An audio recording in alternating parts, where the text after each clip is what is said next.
Само 100 дечиња во Македонија примаат хормонска терапија за раст. Останатите се заглавени на долгите листи за чекање, а кај дел доцни диагностиката.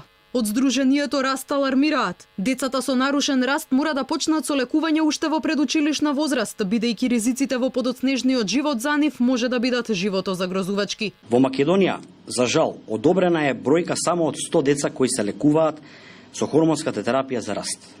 Дали можеби знаете дека овие деца, како возрастни, доколку не се лекуваат, имаат зголемена појава на срцеви заболувања, заболување на кардиоваскуларниот систем, мозочни удари, депресија, зголемена телесна тежина.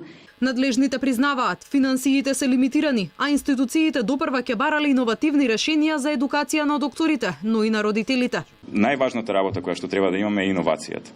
Иновацијата во тоа како да измислиме нов начин, нов систем, да ги едуцираме и родителите, и здравствените работници, меѓутоа и здравствените власти, да можат полесно се справат со проблемот кој што го имаат децата со нарушување во растот.